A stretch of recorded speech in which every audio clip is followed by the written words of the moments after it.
जय हिंद, नमस्कार साथियों। इंटरनेशनल रिलेशन में आप सभी का एक बार फिर स्वागत है। देखिए, आज का जो हमारा सेशन है इसमें समझेंगे कि जो बीएसएनएल है इसको बजट 2024 में जो सरकार है इसने लगभग 86,000 करोड़ जो फंड है उसकी मंजूरी दे दी है।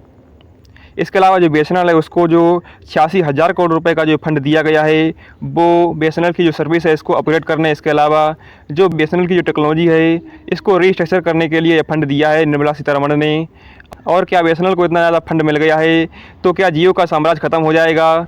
और जो गवर्नमेंट है उसने बीएसएनएल का जो बजट है वो ऐसे समय पर बढ़ाया है जब जो प्राइवेट टेलीकॉम सेक्टर की जो कंपनियां हैं उन्होंने अपने जो रिचार्ज हैं उनको बहुत ही महंगा कर दिया है, जिसमें जियो, एयरटेल, वोडाफोन आइडिया यानी कि वीआई हो गई। इन सभी प्राइवेट कंपनियों ने जो अपने रिचार्ज हैं उनके दाम में बहुत ही ज़्यादा बढ़ोतरी कर दी है। इसके अलावा ऐसी भी टाटा कंपनी है उसने भी जो बीएसएनएल है उसका खुल के साथ दे दिया है। तो आज का जो हमारा सेशन होगा इसमें यही बात डिटेल में समझेंगे कि जो क्या जियो का जो साम्राज्य है वो आगे चलकर ख़त्म होने वाला है। तो चलिए सेशन को शुरू करते हैं। देखिए, आप जो हिंदुस्तान टाइम्स न्यूज़ है इसकी आप न्यूज़ कटिंग देख सकते हैं, जिसमें कहा गया है budget 2024 BSNL get lines share of 1,28,000 crore for telecom sector. यानी कि जो बजट 2024 है इसमें सरकार है इसने जो टेलीकॉम सेक्टर है इसको लगभग 1,28,000 करोड़ रुपए की मंजूरी दी है। इसके अलावा इस बजट में जो बीएसएनएल है उसको 82,916 करोड़ रुपए मिले हैं। इसमें सबसे बड़ी बात यह है कि जो टेलीकॉम सेक्टर को 1,28,000 करोड़ का जो बजट मिला है उसमें से 82,000 करोड़ रुपए से ज़्यादा जो धनराशि है वो बीएसएनएल को दी गई है। इसीलिए जो बीएसएनएल है अब बहुत ही ज़्यादा बूस्ट करेगा आने वाले कुछ ही महीनों में, जिसमें आप देख सकते हैं union finance minister Nirmala Sitharaman has proposed at allocation of 1,28,000 crore रुपए for telecom project and public sector from under the telecom ministry with most of the funds designed for state owned BSNL according to the budget 2024-25 document. यानी कि telecom sector का जो पूरा budget है उसमें सबसे ज़्यादा जो बजट एलोकेट किया गया है वो बीएसएनएल को ही किया गया है तो इस बजट सत्र 2024-25 में। इसमें जो बीएसएनएल है वो बहुत ही लंबे समय से जो इसका बुनियादी स्ट्रक्चर है इसको बदलाव करने की कोशिश कर रहा था, लेकिन जो प्राइवेट टेलीकॉम ऑपरेटर थे जैसे जियो, एयरटेल और वीआई हैं इन्होंने पहले ही अपना जो बुनियादी स्ट्रक्चर है उसको खड़ा कर दिया था। और जो प्राइवेट टेलीकॉम सेक्टर के जो नेटवर्क हैं ये वो 4G और 5G जैसे सर्विस हैं उनको लगातार दे रहे हैं पिछले साल से।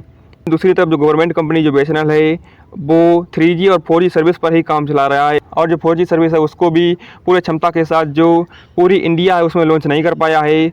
और इसी को लेकर के जो गवर्नमेंट है उसने जो बीएसएनएल है उसको दोबारा खड़े करने की पूरी तरह से तैयारी कर ली है, जिसमें जो प्राइवेट कंपनियां उनके रिचार्ज महंगे होने के बाद जो यूज़र हैं वो बीएसएनएल की ओर लगातार लौट रहे हैं।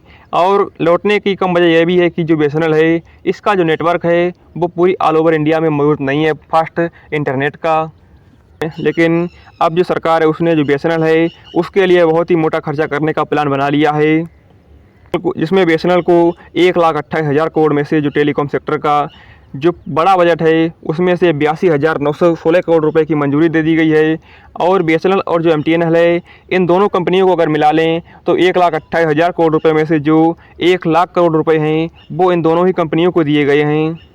और जो पूरी राशि है वो बीएसएनएल की जो टेक्नोलॉजी है इसको अपग्रेड करने, इसके अलावा जो बुनियादी जो स्ट्रक्चर है इसको दोबारा खड़ा करने के लिए दी गई है।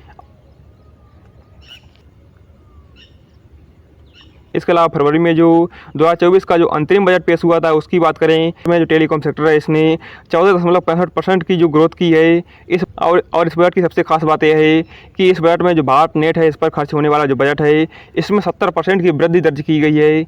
और जो भारत नेट है यह जो दूर दराज के इलाके के गाँव हैं उनमें ऑप्टिकल फाइबर सर्विस की मदद से जो इंटरनेट है वो लगातार पहुँचा रहा है। और इंडिया के जो गांव हैं जिसमें 6 लाख से भी ज़्यादा गाँव शामिल हैं उनमें जो भारत नेट है वो आने वाले कुछ ही समय में जो हाई स्पीड इंटरनेट कनेक्टिविटी है इसकी सुविधा प्रदान कर देगा। इसके अलावा जितने भी लोग बीएसएनएल की सिम खरीदना चाहते हैं, इसके अलावा जितने भी यूज़र हैं उनके लिए सबसे बड़ी खास बात यह है कि जो बीएसएनएल है उसने टाटा की कंपनी टाटा कंसल्टेंसी सर्विस यानी कि जो टाटा की आईटी फर्म कंपनी है उसके साथ कोलैबोरेशन किया है। इसमें आप देख सकते हैं टाटा है वो बीएसएनएल की जो 4G सर्विस की लगभग पूरे ऑल ओवर इंडिया में लगभग 1 लाख जो टावर है वो पूरी ऑल ओवर इंडिया में लगाएगा। और जो टाटा है उसने ऐलान किया था कि जो बीएसएनएल की जो 4G सर्विस है उसको अगस्त 2024 तक ऑल ओवर इंडिया में लॉन्च कर दिया जाएगा। लेकिन अब जो BSNL है उसको भारी मात्रा में जो फंड मिल गया है, इसीलिए जो BSNL है अब बहुत ही ज़्यादा बूस्ट करेगी और आने वाले कुछ ही समय में जो BSNL है वो अपना 5G नेटवर्क भी लाएगी। की कंपनी जो टाटा कंसल्टेंसी सर्विस है, इसकी बात करें तो ये इंडिया की टॉप IT फर्म कंपनी है और ये बहुत ही ज़्यादा भरोसेमंद कंपनी है। चाहे IT फर्म की बात करें या किसी भी एग्ज़ाम को कराने की बात करें, उसमें जो TCS है वो पूरी शिद्दत से अपना काम करती है।